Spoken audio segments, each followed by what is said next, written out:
ओम शांति।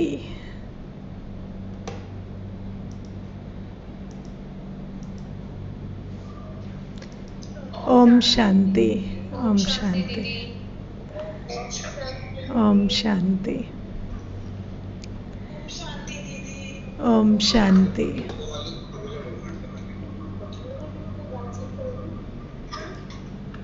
आज मुरली सबने सुनी? ओम शांति। आज मुरली सुनी सबने? हाँ, मुरली सबने सुनी? जी दीदी। ओके। और मुरली में जब बाबा ने कहा मीठे मीठे बच्चों को नमस्ते, तो किस किस ने रिस्पॉन्ड किया था?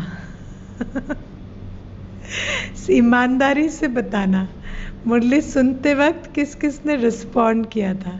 अच्छा, ओके, वेरी नाइस। ओके, ठीक है, तो रिस्पॉन्ड करने वाले बच्चे हैं, है ना? Very good.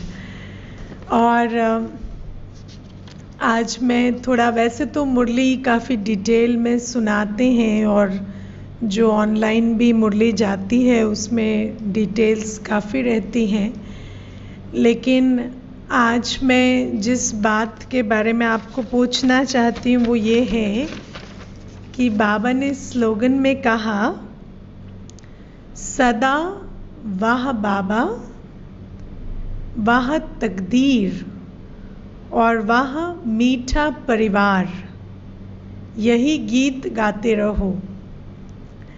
तो जब हम ये गीत गाते हैं, वाह बाबा, वाह तकदीर, मेरी तकदीर, वाह, और वाह मेरा मीठा ब्राह्मण परिवार, बाबा ने जो हमें परिवार दिया है उसके लिए वाह वाह, मेरी तकदीर की वाह वाह और बाबा की वाह वाह। तो कौन सा सबसे डिफ़िकल्ट होता है और कौन सा सबसे इजी होता है? सबसे इजी कौन सा है वो बताओ। वाह बाबा, वाह तकदीर और वाह परिवार में सबसे इजी कौन सा है? हाँ देविका बहन बोलो। हाँ, वाह तकदीर इजी है। और क्या इजी है? किसको और क्या इजी लगता? हाँ, वाह बाबा इजी नहीं है? हाँ, वाह बाबा इज इजी, क्योंकि बाबा तो एकदम प्रत्यक्ष वाह वाह है। और सबसे डिफिकल्ट क्या लगता?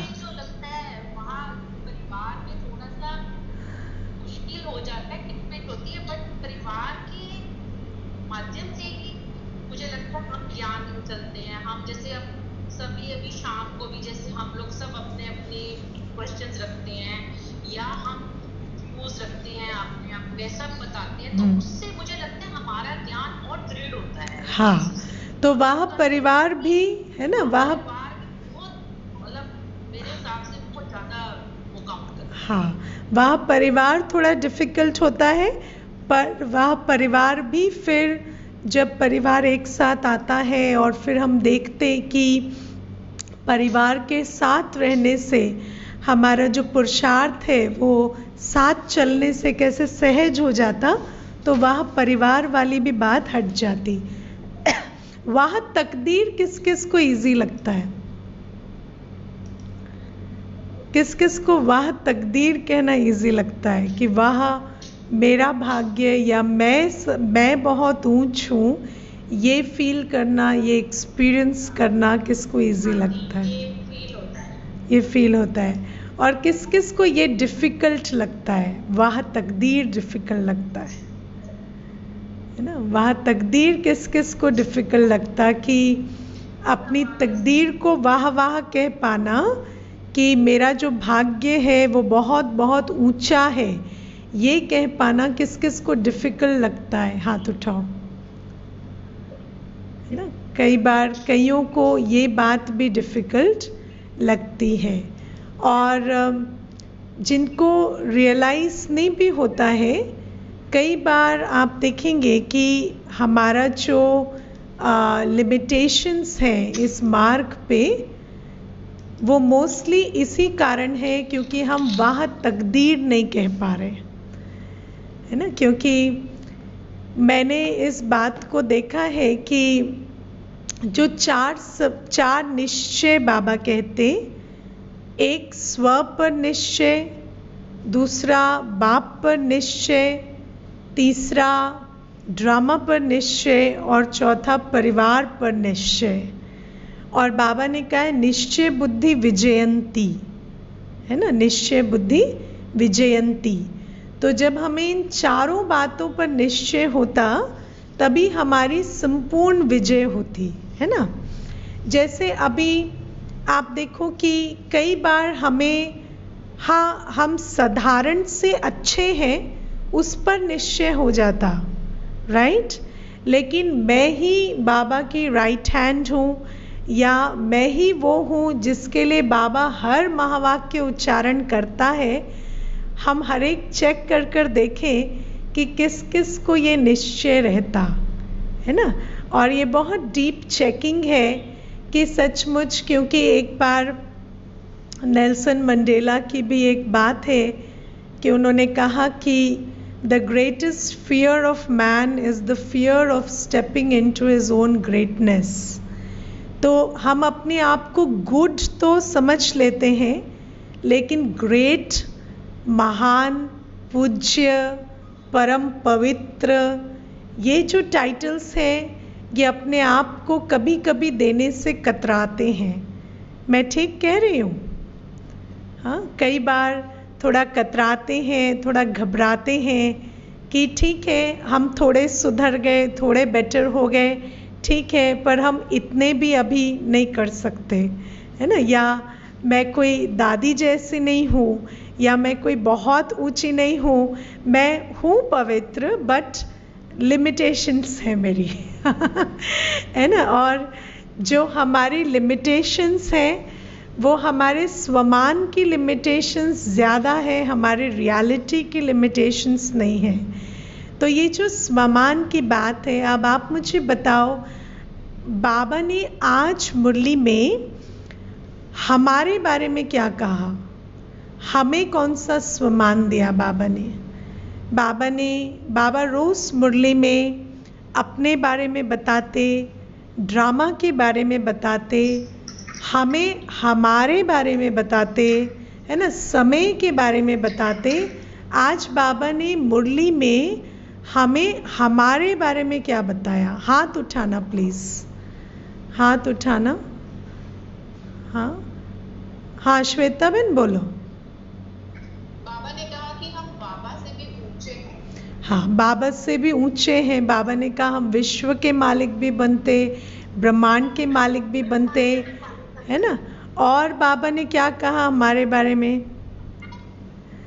हाँ हाँ, पूजा कोहली बहन बोलो। दीदी, बाबा ने बोला कि हम सब रूहानी यात्री हैं। हम सब रूहानी यात्री हैं, राइट। हाँ, और बाबा ने कहा रूहानी यात्री जो होता वो निर्मोही होता है ना, और न्यारा होता है और उपराम होता है। तो बाबा ने ये भी हमारी क्वालिटीज़ बताई। और क्या कहा बाबा ने? मनुष्य से देवता बनने वाले हैं, ओके। और क्या कहा? और क्या कहा बाबा ने? हाथ उठाओ जी। हाँ आज, हाँ स्वराज बहन जी बोलिए। बाबा आज भक्तों को नमस्ते करते हैं। हाँ, बाबा ने कहा मैं तुम्हें नमस्ते करता हूँ, है ना, और फिर तुम मुझे नमस्ते करते हो क्योंकि तुम्हें ऐसा बनाने वाला मैं हूँ, राइट। कमला बहन कुछ कह रहे हैं? हाँ हाँ, अंजू बहन बोलो। बाबा कहते हैं कि तुम अकेले प्रॉब्लम से जूझने निकल जाते हो, हाँ, छोड़ जाते हो। मुझे छोड़ जाते हो, ऑल राइट, ठीक है। तो सभी ने अच्छी पॉइंट सुनाई, लेकिन जो पॉइंट मैं ढूंढ रही थी वो नहीं आई अभी तक। हाँ, पधारो बिंदु भाई, बोलिए। मुझे बहुत अच्छी लगी कि हाँ तुम सत बाप के संग में बैठे हो और हाँ, मेरे संग से तुम सुख नाम जाते हो, सत बन। Okay okay. और पधारो बिंदु भाई, क्या कह रहे हो? एक तो पुरुषोत्तम कहा हम्म, और एक होशियार कहा। होशियार कहा, पुरुषोत्तम कहा। Very nice. तो बहुत सारे स्वमान हमें बाबा ने दिए, राइट। बाबा ने आज हमें सालिग्राम कहा, है ना। बाबा ने कहा कि मैं शिव हूँ तो तुम सालिग्राम हो। और सालिग्राम क्या होता है? सालिग्राम होता है जो छोटे छोटे शिवलिंग जैसे होते हैं, छोटे पत्थर। तो जब शिवलिंग की स्थापना होती है ना, तो सालिग्राम भी साथ में पूजे जाते हैं। तो शिवलिंग के साथ हमेशा सालिग्राम का भी पूजन होता है ना। तो बाबा ने कहा जैसे मैं शिवलिंग हूँ ऐसे तुम सालिग्राम हो। और बाबा ने हमें कहा कि जैसे बाबा है, बाबा की पूजा होती निराकार स्वरूप में, तो हमारी भी निराकार और साकार दोनों स्वरूप में पूजा होती है ना। हमारी पूजा देवताओं के रूप में भी होती और फिर हमारी पूजा सालिग्राम के रूप में भी होती। तो बाबा ने हमें बहुत ऊंचा स्वमान दिया। और भक्ति में कहते हैं जैसे शिवलिंग शिव का प्रतीक है, ऐसे सालिग्राम नारायण का प्रतीक है ना। तो कहते हैं कि जो नारायण स्वरूप है उनका प्रतीक है सालिग्राम। तो बाबा कहते तुम वो बच्चे हो मेरे जिनकी मेरे साथ पूजन होता है ना। तो जब यज्ञ रचते हैं तो फिर मेरा पूजन होता है और तुम्हारा भी पूजन होता है साथ में। अब आप देखो कि हम ये जो बातें बाबा कहता, हमें सचमुच जब हम इसको सुनते हैं कि मैं सालिग्राम हूँ और कल्प में द्वापर से जब पूजन होगा तो मेरा पूजन शिव बाबा के साथ होगा, इस बात को हम रियलाइज कर पाते हैं, एक्सेप्ट कर पाते हैं कि मैं वो इष्ट देवी इष्ट देवता हूँ जिसका पूजन शिव बाबा के साथ होता है ना। तो ये जो स्वमान है ना, क्योंकि आप देखो स्मृति से समर्थी है ना, तो कई बार बाबा हमें मुरली में स्मृति दिलाते हैं। किन किन बातों की स्मृति दिलाते हैं? बाबा हमें हमारी अपनी स्मृति दिलाते हैं कि तुम कौन हो। बाबा हमें इसकी स्मृति दिलाते हैं कि हम किसके हैं, कितने ऊंचे ते ऊंचे बाप की संतान हैं। बाबा हमें हमारे गुणों की स्मृति दिलाते हैं। बाबा हमें हमारे ओरिजिनल स्टेट की स्मृति दिलाते हैं, बोथ अनादि और आदि। अनादि माना जब हम परमधाम में थे, पॉइंट ऑफ लाइट, तो कैसे परफेक्ट थे वो भी बाबा हमें याद दिलाते। और बाबा हमें हमारे ओरिजिनल स्टेट में जब हम देवता बन धरती पर आए तब भी हम कितने परफेक्ट थे, दैवी गुणों से संपन्न थे, उसकी भी स्मृति दिलाते। बाबा हमें ये भी याद दिलाते कैसे आज सारी दुनिया हमें पुकार रही है, हमें पूज रही है। बाबा हमें ये भी स्मृति दिलाते कि जिन ब्राह्मणों को आज भी हमारे नाम से रोजी रोटी मिल जाती, वो सच्चे ब्राह्मण हम हैं, है ना। लौकिक में तो दुनिया में ब्राह्मण जो भी कर्तव्य करते, चाहे सगाई कराने का, चाहे विवाह कराने का, चाहे राखी बांधने का, चाहे यात्रा पर ले जाने का, वो सारे कर्तव्य हमारे हैं और उनके नाम से आज भी भक्ति में ब्राह्मणों की रोजी रोटी चलती और असल हम वो ब्राह्मण हैं। और बाबा हमें याद दिलाते कि जब परमात्मा को याद करते हैं तो उससे जो क्लोजेस्ट एंजल है वो भी हम हैं, है ना। हम वो फरिश्ते हैं जिनको भगवान के फरिश्ते कहकर याद किया जाता है। अब बाबा हमें ये सारा कुछ रोज़ याद दिलाते हैं। बाबा हमें स्वमान का परिचय देते, बाबा हमें अपना परिचय देते, हम कितने ऊंचते ऊंच बाप के हैं वो परिचय देते। बाबा हमें भारत भूमि की महिमा बताते। आज भी बाबा ने भारत भूमि की महिमा बताई। तो कभी हम सोचते हैं हम उस भारत भूमि में आज निवास कर रहे हैं जो भारत भूमि अविनाशी खंड है, जहाँ ईश्वर की पधरामणी होती है, उस भारत भूमि में हम बैठे हैं। तो उस भूमि की भी महिमा बाबा हमें याद दिलाते और बाबा हमें संगम युग की बार बार महिमा याद दिलाते कि तुम किस समय में बैठे हो, है ना। अब ये जो सब कुछ बाबा हमें रोज़ याद दिलाते हैं, उसको हम अपने अंदर घोटते हैं, क्योंकि जो कल भी बात की कि अपनी घोट तो नशा चढ़े, तो हम हाँ बाबा के बारे में सोचते हैं, पर क्या हम अपने स्वमान को भी उतना टिकते हैं स्वमान में? क्योंकि कई बार मैं शांत स्वरूप हूँ, प्रेम स्वरूप हूँ, वही तक रह जाते हैं, है ना। मैं विजयी रतन हूँ, मैं विश्व की आधार मूर्त हूँ, या मैं खुदाई खिदमतगार हूँ, मैं विघ्न विनाशक हूँ, मैं मास्टर पतित पावन हूँ। ये वाले स्वमान जो हैं, ये हम लेते या नहीं लेते, वो हम अपने आप को देखें, क्योंकि जितना हमारे स्वमान में लो इंटेंसिटी होगी, उतना ही हमारी कॉन्शियसनेस भी उस हिसाब से ऊंची नहीं हो पाएगी, है ना। और मैं आज इस बारे में सोच रही थी, तो मुझे ऐसा लगता है कि माया ने जो बड़ा नुकसान किया हमारा, वो ये कि हम अपने आप से या अपने स्वमान से दूर हो गए, है ना। हम अपने स्वमान से दूर हो गए, we lost our self esteem, और फिर हम बाबा से तो दूर हो ही गए। तो लेकिन अभी भी बाबा कहते कि मुझसे मिलन मनाने के लिए पहले स्वमान चाहिए, है ना, क्योंकि दो इक्वल एनर्जी होंगे तो कनेक्शन होगा ना, तो पहले तो स्वमान चाहिए। अब हम अपने आप को पूछें कि मेरे अंदर ये स्वमान कितना पक्का है कि वो मैं ही हूँ, जिसके लिए हर एक शब्द जो बाबा उच्चारण करते वो मेरे लिए है, या हमें लगता वो कोई दादी के लिए, दीदी के लिए है, बाबा के लिए है, मेरे लिए थोड़ी ना है ना। तो ये जो चेकिंग है ये हमें करनी है, क्योंकि हाँ ऐसा नहीं है कि बच्चों को कुछ भी स्वमान नहीं है, पर उस स्वमान में लिमिटेशन ज़रूर है, और वो लिमिटेशन हमने स्वयं के अंदर डाली हुई है। वो बेड़ियाँ हैं, जिन बेड़ियों से हम खुद को बांध देते हैं और फिर उनसे निकल नहीं पाते। मैं आपको बहुत छोटी सी बात ये स्वमान के बारे में बताती हूँ कि दुनिया में जब हम मनुष्य आत्माओं के संपर्क में आए और मनुष्य आत्माओं की जो देहाभिमान की दृष्टि थी वो हमारे पर पड़ी, तो हम भी देह अभिमानी हो गए, राइट। अब मैं आपको एक एग्जाम्पल देती हूँ।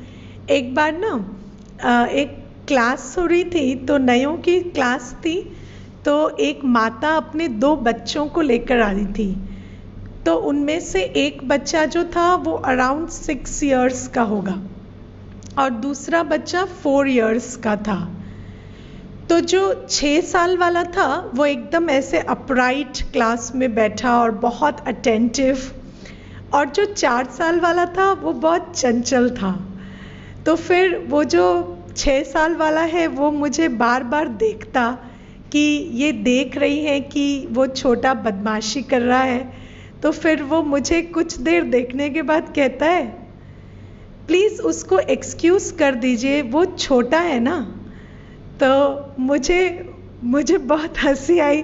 तो मैंने उसको कहा, और आप? तो मुझे कहता है, मैं तो बड़ा हूँ ना। तो मैंने कहा, हाँ आप तो बड़े हो। तो कहता है, वो छोटा है ना, तो उसको हम कुछ कहते नहीं हैं घर में, इसीलिए वो बदमाशी करता है। तो है तो 2 साल का ही फर्क, लेकिन आत्मा का स्वमान देखो कैसा है कि मैं बड़ा हूँ और वो छोटा है ना। और ये बात नॉर्मली हर घर में देखने में आती है कि जो बच्चा बड़ा होता है, माना पहला बच्चा होता है, उसको हमेशा ये सुनने को मिलता, तुम बड़े हो, तुम जिम्मेवार हो, तुम रिस्पॉन्सिबल हो, तुम तो लायक हो ना। तो वो जो बच्चा है वो बहुत जल्दी रिस्पॉन्सिबल बन जाता, और जो सेकंड होता या थर्ड होता उसको हमेशा सुनने को मिलता, ये तो छोटा है, इसको जाने दो, ये समझता नहीं है, ये तो नासमझ है, ये तो चंचल है। तो फिर वो जो है वो इतना रिस्पॉन्सिबल नहीं होता। हालांकि हर केस में ऐसा नहीं होता, पर कई बार ऐसा देखने में आता है। अब आप देखो कि एक फैक्टर तो एज है, पर उस एज के भी बियॉन्ड हमारी कॉन्शियसनेस जाती है। अगर छोटी आयु में भी ये मैसेज बार बार मिले कि तुम बड़े हो, तुम लायक हो, तो वो जो बच्चा है वो बड़ा बन जाता है। और जिसको ये मैसेज बार बार मिले कि तुम छोटे हो, तुम लायक नहीं हो, तो फिर वो जो है उसकी कॉन्शियसनेस में ये रहता कि मैं इतना रिस्पॉन्सिबल नहीं हूँ। तो इसीलिए ये जो मनुष्य आत्माओं के जब हम संपर्क में रहे तो उन्हों की दृष्टि हमारा अपने बारे में जो दृष्टि थी उसको बहुत इन्फ्लुएंस करती गई, है ना। तो आज जो बाबा हमें कहते हैं ना कि मन मत और पर मत मोस्टली सेम होती है, तो जो पर मत थी, जो दूसरों ने हमें हमारे बारे में कहा, उसको हमने अपना स्वमान समझ लिया, है ना। आज भी जो हम लिमिटेशंस डालते स्वयं पर कि मैं तो इतनी होशियार नहीं हूँ, या मैं इतनी इंटेलिजेंट नहीं हूँ, या कोई कहेंगे मैं तो लेफ्ट ब्रेन्ड हूँ, या कोई कहेंगे मैं तो राइट ब्रेन्ड हूँ, कोई कहेगा मैं तो टाइप ए पर्सनालिटी हूँ, कोई कहेगा मैं टाइप बी पर्सनालिटी हूँ। तो ये जो सारी बातें हैं ये वास्तव में ऑब्जर्वेशन पे बेस्ड है ना। और वो जो ऑब्जर्वेशन है वो कैसे हुआ, क्योंकि हमें एक सिग्नल मिला कि तुम ऐसे हो, और हम उस हिसाब से वैसे बनते गए, और फिर दूसरों ने उसे देखा और फिर हमें कहा कि तुम ऐसे हो, और वो जो हमारा स्वमान है वो रीइंफोर्स होता गया कि हाँ मैं तो ऐसा ही हूँ, देखो इन्होंने भी बताया और उन्होंने भी बताया, है ना। जैसे मैं आपको एक स्टोरी बताती हूँ कि एक बार एक लड़की जो है वो निकली घूमने, तो उसने रास्ते में एक हैट खरीदा, और जब उसने एक हैट खरीदा तो उसने उसको जब अपने सर पर रखा और आईने में खुद को देखा तो उसको लगा मैं बहुत अच्छी और सुंदर लग रही हूँ। तो फिर वो उस हैट के साथ चलने लगी, और उसके पैरों में वो बाउंस था और उसकी चाल में वो उड़ान थी जो एक सेल्फ कॉन्फिडेंस से आती है।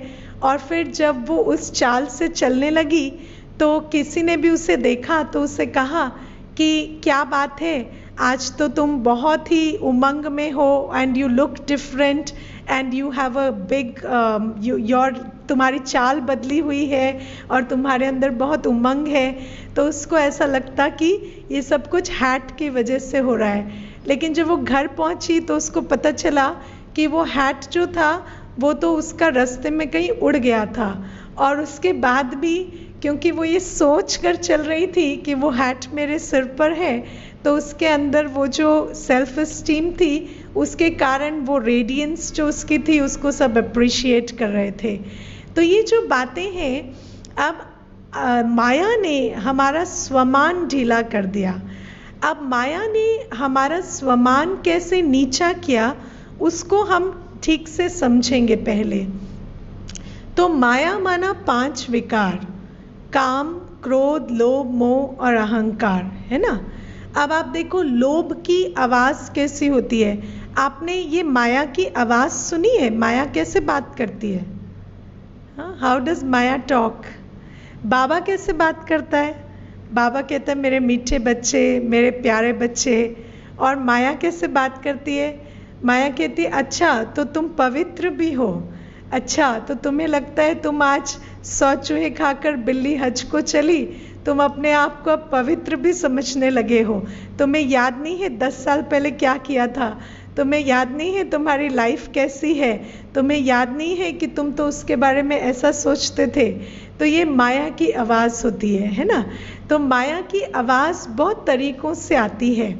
जैसे क्रोध की, जैसे लोभ की आवाज़ क्या होती है कि ये चीज़ अगर नहीं मिली तो मेरा मन शांत नहीं हो सकता, मुझे तृप्ति नहीं महसूस हो सकती। ये लोभ की आवाज़ होती है ना। लोभ ऑलवेज मेक्स यू फील कि ये वस्तु नहीं मिली तो मेरा जीवन जो है वो अपूर्ण है, या मुझे शांति और खुशी का अनुभव नहीं हो सकता। तो this is how greed talks to you, ठीक है। ऐसे ही मुझे बताओ काम कैसे बात करता है? काम विकार कैसे बात करता है? How does lust talk? Have you heard the voice of lust? है ना? तो लस्ट कैसे बात करता है कि ये तो बायोलॉजिकल नीड है, ऐसे कैसे चलेगा, मुझे तो हार्मोनल फ्लक्चुएशंस होते हैं, मेरी तो बॉडी की डिज़ायर होती है, मुझे तो अच्छा ही नहीं लगता, तृप्ति नहीं होती, ऐसे कैसे कोई जीता है, ये पवित्रता कोई धारण करने की चीज़ है क्या? This is so unnatural, this is so unreal, है ना? ये लस्ट की वॉइस है। ग्रीड की वॉइस भी आपने सुनी। अटैचमेंट की वॉइस क्या है? वो व्यक्ति खाना ना खाए तो मैं खाना नहीं खा सकती, वो व्यक्ति मुझसे बात नहीं करे तो मैं जी नहीं सकती, वो व्यक्ति अगर मुझसे मुस्कुरा के ना बोले तो मेरा दिन सुना सुना लगता है। ये है अटैचमेंट की वॉइस। और फिर ईगो की वॉइस क्या है? मेरी अगर जॉब ठीक नहीं है तो मैं हुई ही कौन, मेरा अस्तित्व ही क्या है, मेरे बैंक अकाउंट में अगर पैसा नहीं है तो मुझे कौन वैल्यू देगा या मुझे कौन इम्पोर्टेंस देगा, आई एम वर्थ नथिंग, है ना? और फिर एंगर की वॉइस क्या है? I am right, that person is wrong, I don't need to change, that person needs to change and I will not stop until I make that person change. तो ये जो वॉइसेस है ये हमारे अंदर दिन भर चलती रहती हैं और ये वॉइसेस हमेशा हमें ये बताती हैं कि कुछ तो एक्सटर्नल वर्ल्ड में ऐसा चेंज होना चाहिए जिसके बाद ही हम अंदर शांत हो सकते हैं, तृप्त हो सकते हैं, खुश हो सकते हैं। और हमने ये आवाज़ इतने सालों, इतने जन्मों सुनी है अंदर से, पहले तो बाहर से सुनी क्योंकि बाहर से ही ये मैसेजेस मिलते हैं। जब छोटा बच्चा होता है तो उसको ये थोड़ी पता होता है कि खिलौने से खुशी मिलती है। जब माँ बाप उसको खिलौना देते हैं उसके बाद एक लाइन कहते हैं, आप खुश हो, अब मिल गया, अब शांति हो गई, तो उसकी प्रोग्रामिंग क्या बनती है कि ये खिलौना मिला तो खुशी आ जानी चाहिए, है ना? वैसे तो वो सिर्फ डिस्ट्रैक्टेड होता है, लेकिन ये जो डिस्ट्रैक्शन है ये खुशी है, ये इंटरप्रिटेशन माँ बाप देते हैं। और फिर जब हम पैदा होते हैं तो हमें ये बताया जाता है, देखो तुम कितने फॉर्चुनेट हो, mummy loves you, papa loves you, दादा दादी loves you, the whole family is here, we all care for you, we all love you. तो हमें पता चलता है कि शायद ये जो सबका केयर है, सबका लव है, वो बहुत इम्पॉर्टेंट है हमारे लिए।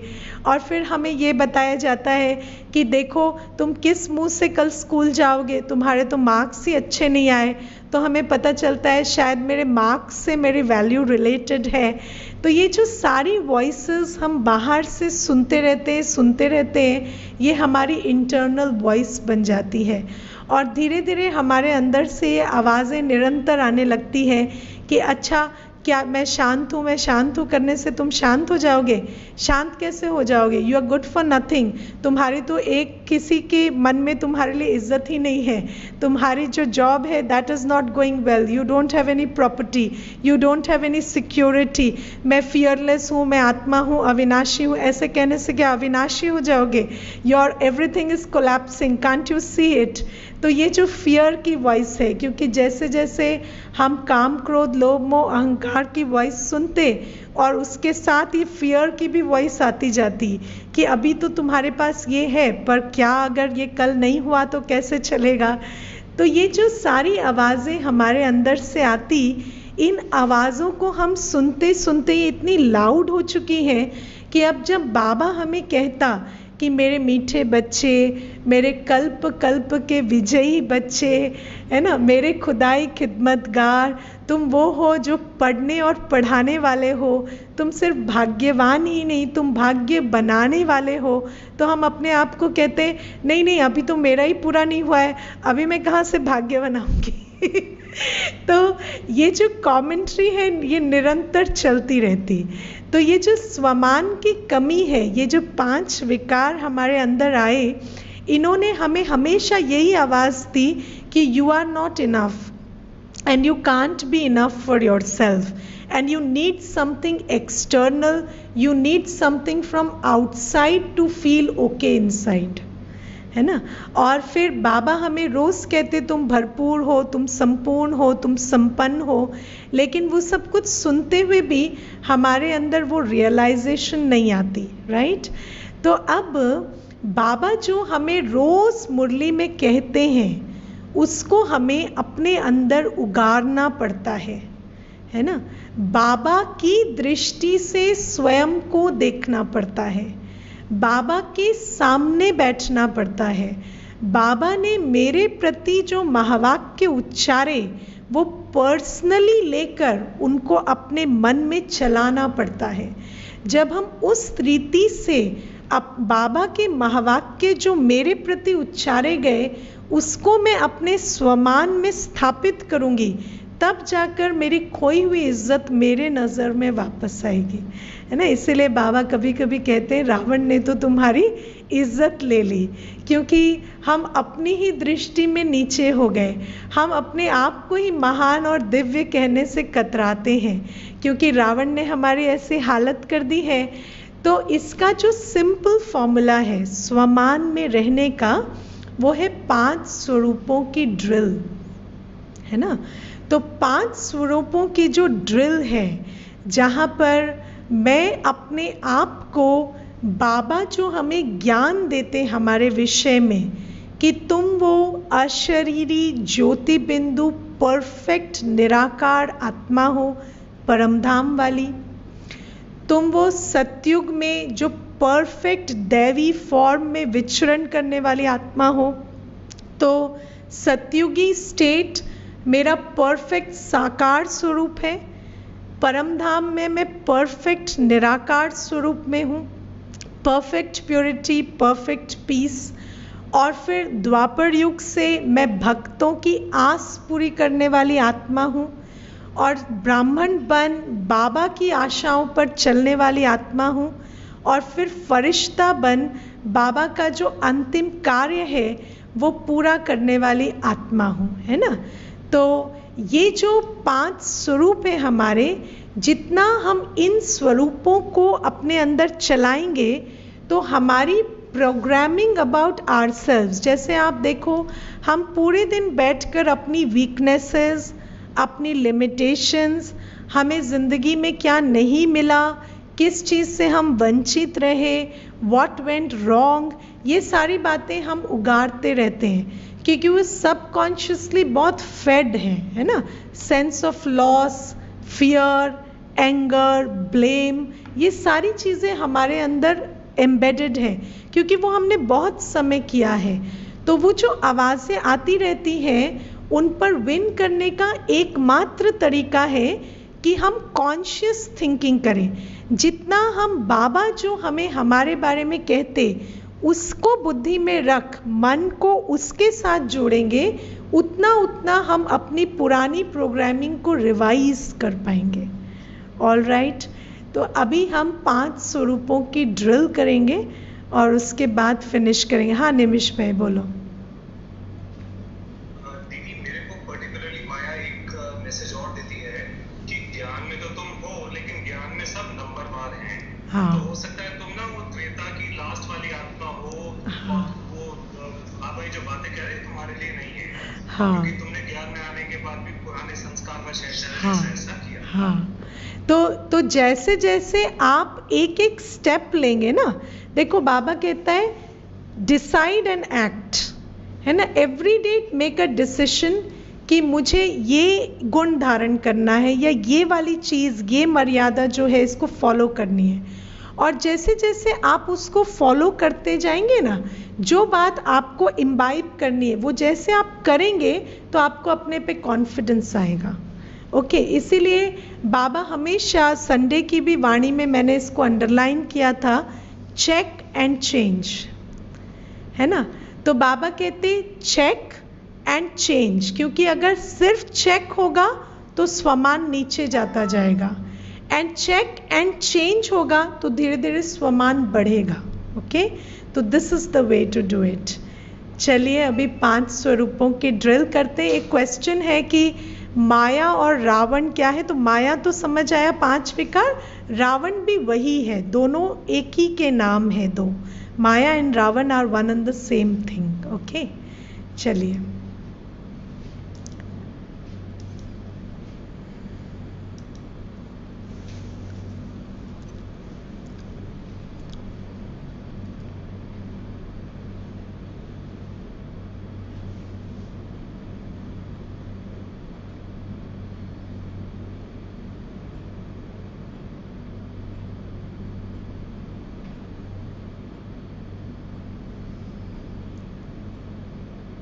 मैं स्मृति का स्विच ऑन करती हूँ।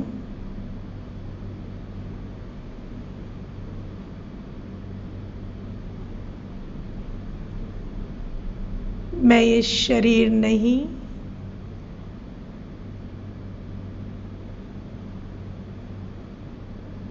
ये भौतिक तत्वों से बना शरीर नहीं,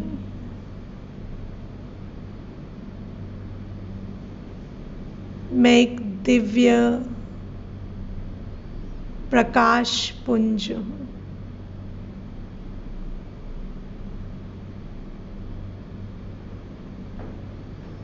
A point of divine light.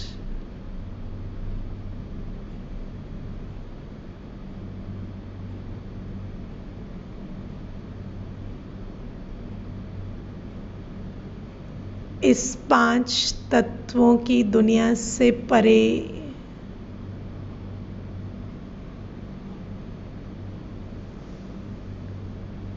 मैं ब्रह्म महतत्व की निवासी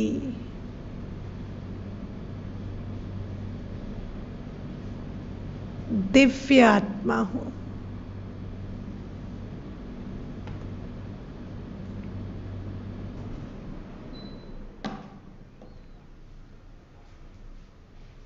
बुद्धि बल से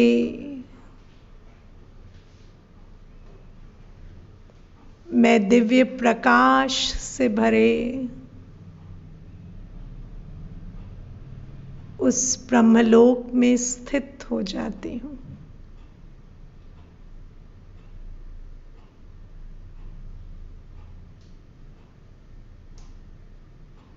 मैं बीज स्वरूप हूँ।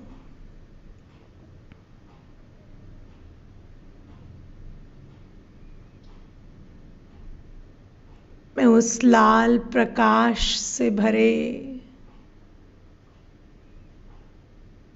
अपने स्वीट साइलेंस होम में बिल्कुल शांत बीज रूप अवस्था में स्थित हो जाती हूँ।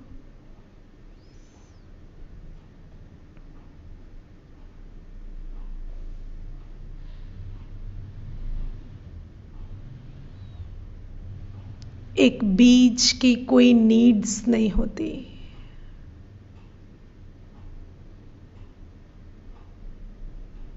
उस बीज रूप अवस्था में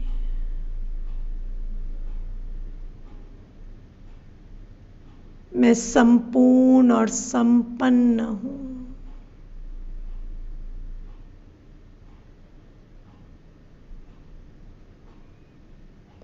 फुल एंड कंप्लीट।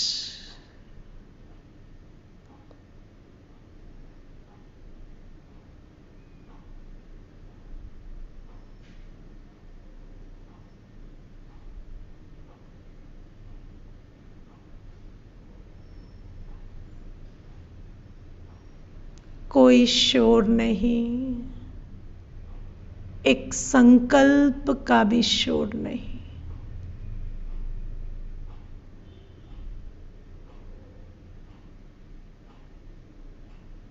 मैं उस ब्रह्मलोक में अपनी संपूर्ण और संपन्न अवस्था में बिल्कुल शांत और पवित्र आत्मा।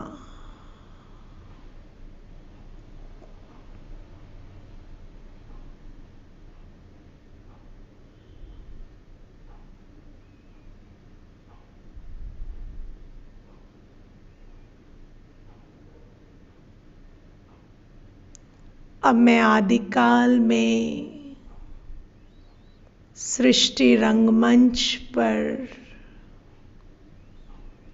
अपनी संपूर्ण अवस्था में अभिनय करने आई। मैं फ्लॉलेस हीरा, दिव्य पवित्र आत्मा, सुंदर सतयुगी सृष्टि में अभिनय करने के लिए प्रस्तुत हूं।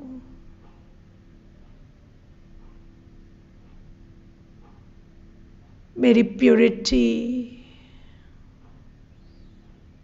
मेरी डिविनिटी मेरे शरीर में शीतलता और सुगंध के रूप में मेरी वाइब्रेशन प्योर और डिवाइन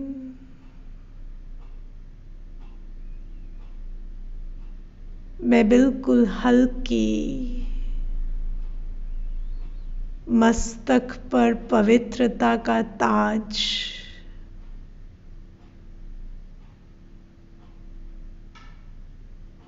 नैनों से हर आत्मा के प्रति सम्मान, प्रेम और बिलोंगिंग,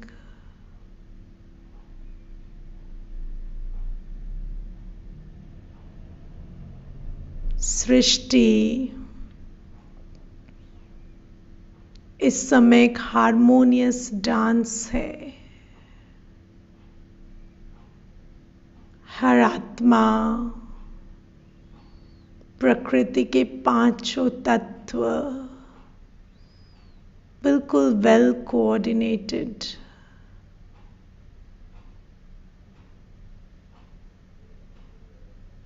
कहीं कोई कॉन्फ्लिक्ट नहीं, संकल्पों में भी नहीं। हर एक के संकल्प दूसरे से मेल खाते हैं। हर आत्मा दूसरे से कनेक्टेड महसूस करती है। प्रकृति के पांचों तत्व आत्मा को हर सुख देने के लिए सदा हाजिर है।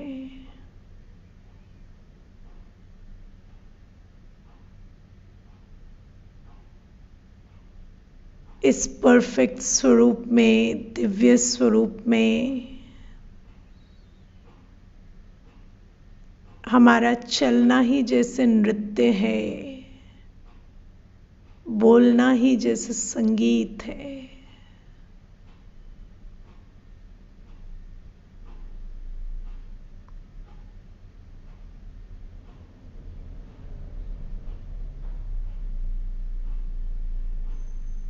सतयुग, त्रेता युग इस सुंदर सृष्टि पर अभिनय कर अब मैं स्थित हो जाती हूँ अपने दैवी स्वरूप में, मंदिरों में नैनों से प्रेम छलकाते, दुखी पीड़ित आत्माओं की आस पूरी करते हुए। मैं साक्षी हूं और प्रेम स्वरूप। जो भी आत्मा आती उसको मेरी रूहानी दृष्टि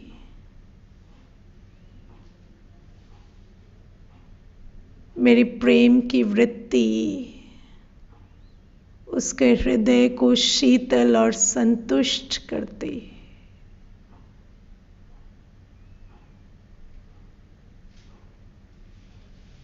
दो युग इस अवस्था में बिताकर मैं आ जाती हूँ अपने ब्राह्मण स्वरूप में, मर्यादा संपन्न सफेद वस्त्रधारी, शिव बाबा की श्रीमत पर चलने वाली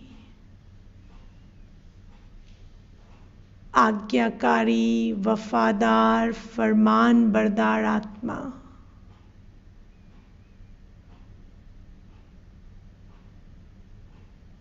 मैंने बाबा को अपनी बुद्धि समर्पित कर दी है।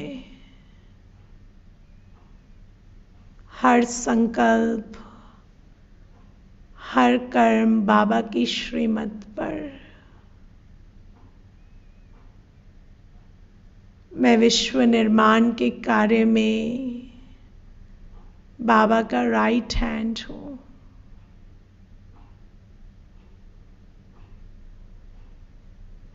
मैं बाबा के गीत गाती हूँ और बाबा मेरे गीत गाता है। यह अनोखी पार्टनरशिप जो कभी न मन चित्त में थी, ये मेरे इस ब्राह्मण स्वरूप में चलती है। बाबा मेरा संसार है और मैं बाबा की नूरे रतन।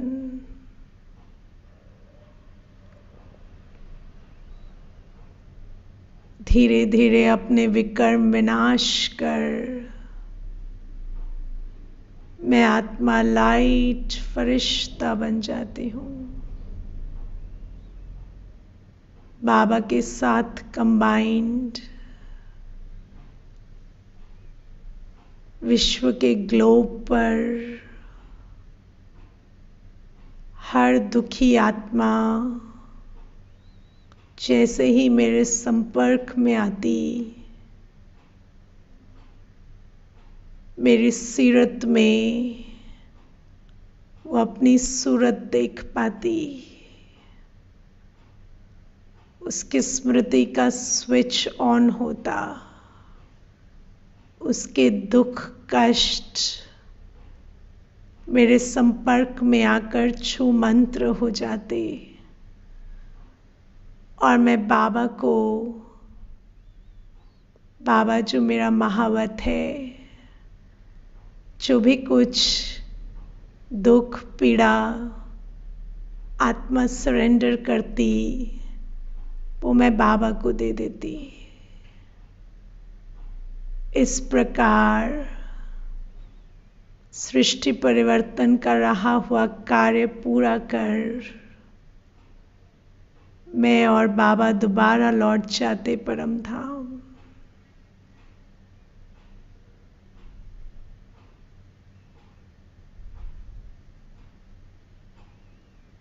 अपनी मूल अवस्था में।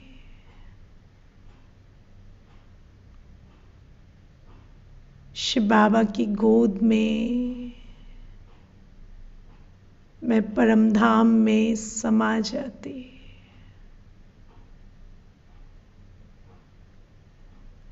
ओम शांति।